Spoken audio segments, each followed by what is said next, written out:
Anxiety से भरे हुए रहते हैं, अननोन फेयर से भरे हुए रहते हैं, कुछ समझ नहीं आता कभी कभी चीजों में।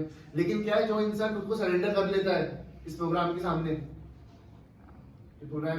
जो इंसान खुद को सरेंडर करता है, फिर वो चीजों को समझने लग जाता है, जो भी कार्यक्रम की चीजें हैं, जो प्रिंसिपल्स है यहाँ के।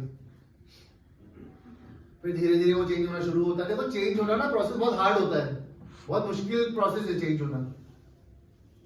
चेंज होने के लिए देखो, आप नेचर को भी अगर एग्जांपल लो तो चेंज होने के लिए जब पेड़ में पुराने पत्ते होते हैं वो भी सड़ के नीचे गिरते हैं ना, तभी नए आते हैं ना। ऐसे खुद को चेंज करने के लिए ना कष्ट तो उठाना पड़ता ही है। अगर आपको एग्जांपल दूं, आपने शायद सुना होगा ये कि चील होता है, बाज होता है, बाज है ना, वो अपने कुछ सालों में अपने पंख अपने पता तो जब वो बूढ़ा होने लग जाता है तो अपने पंखों को नोचता है अपने उससे, क्या बोलते हैं उसे, चोंच से, है ना। अपने पंजे मारता है पत्थरों में, अपनी चोंच को रगड़ता है पत्थर में ताकि वो टूट जाए, क्योंकि टूटती तब वो नहीं आती थी, वो शिकार नहीं कर पाता उन चीजों से, अपने पंख से उड़ नहीं पाता, वो पुरानी जो बूढ़ा हो चुका होता है। अपनी चोंच से वो शिकार को पकड़ नहीं पाता, खा नहीं पाता, अपने पंचों से वो शिकार को पकड़ नहीं पाता, तो क्या करता है वो अपने पंखों को नोचता है ना, नाखून को तोड़ता है रगड़ रगड़ के, अपनी चोंच को रगड़ रगड़ तोड़ता है पत्थर मार मार के। कितना दर्द होता होगा उसको। वो तो जानवर है, मतलब पक्षी है, इंसान तो नहीं है ना। लेकिन उसमें भी इतना दिमाग है कि मेरे लिए जीवन में क्या जरूरी है, जीवन यापन करने के लिए, अपनी लाइफ को आगे कंटिन्यू करने के लिए। फिर क्या है, जब उसके कुछ महीनों बाद उसकी नई चोंच आती है, नए पंख आते हैं, नए पंजे आते हैं, तो वो दोबारा उड़ान भरता है, दोबारा से शिकार करता है, दोबारा जिंदगी जीता है, उसके आगे की जो होती है। तो बदलना तो देखो कष्टकारी होता है, पेनफुल होता है, तो इसलिए बदलना आसान नहीं होता। तो लेकिन एक बार पेन आप जो उठाते हो बदलने का, यहाँ पर क्या पेन उठाना है, खुद से लड़ाई है, आपके मन की लड़ाई। जो आपका माइंड है, जो आपको थॉट्स देता है, विचार देता है, आपको उससे लड़ना है बस।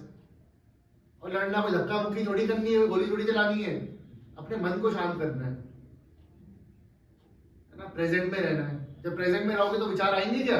नहीं सर। अब आप बोलोगे भैया ये भी सोच सकते हो कि पागल ही, इसको विचार नहीं आते, लेकिन ऐसे देखो विचार तो आएंगे आएंगे। साइकोलॉजी कहती है एक दिन में मेरे ख्याल से 65,000 से 65,000 थॉट्स आते हैं दिन भर में, जो कि रिलेटेड होते हैं हमारे घर परिवार काम अतीत भविष्य कुछ चीजों से। लेकिन ये कुछ पर्टिकुलर थॉट्स ही हम अटकाते हैं दिमाग में अपने, और फिर हम उनको सोचने लग जाते हैं। विचार से, थॉट से क्या है, थिंकिंग बनती है, थिंकिंग से हमारे इमोशन चेंज होते हैं, इमोशन से हमारी सिचुएशन चेंज हो जाती है। अभी तो सबको अच्छा लग रहा था, घर का विचार है, बुरा लग रहा सब कुछ, तो जुड़ी हुई चीज है। तो वही विचार जो हमें देखना है कि हमारे लिए कौन सा विचार जरूरी है, कौन सा थॉट हमारे लिए सही है, ये तो पकड़ना है। लेकिन हमारी दिक्कत क्या है, हम वो लोगों को समझ नहीं पाते हमारे लिए क्या चीज सही है, क्या गलत है। हमारी लाइफ में हमने अपने एडिक्शन में रहे, हमारा जो थॉट आया हमने कर दिया, करा। हमने ये नहीं सोचा कि इसका कॉन्सिक्वेंस क्या होगा।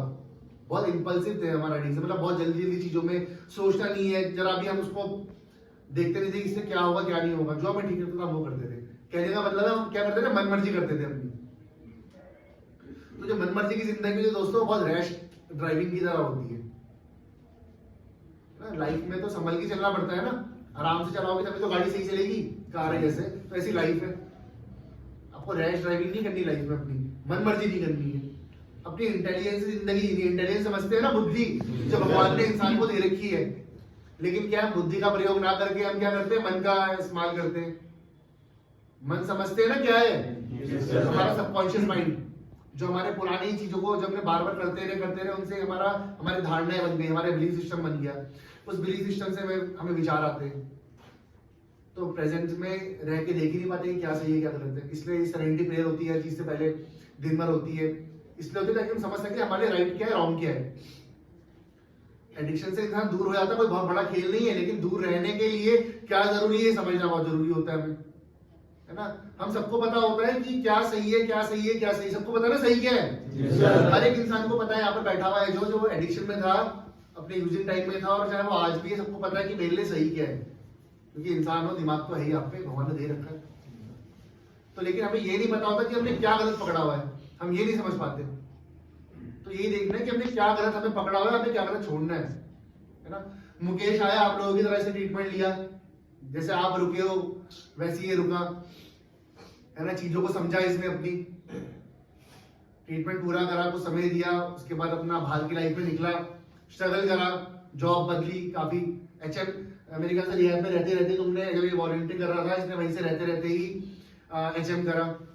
तो देखो हमने, मैं अपनी बात नहीं कर रहा, यहाँ का माहौल ऐसा रहा होगा ना कि इंसान ने रहते रहते चीजें करी, एक प्यार का माहौल रहा होगा ना। तो हम तो सोचते हैं भैया रिहाब में जल्दी से जल्दी घर जाए, तो सोचे कि इंसान घर जाने के बाद दोबारा आ रहा है, वो रहा, उसने समय दिया, अपनी लाइफ को फोकस करा, तपस्या तो करी उसने भी। Yes sir. तो धीरे धीरे इसको भी वो फल देगी और दे रही है, आज धीरे धीरे आगे बढ़ रहा है।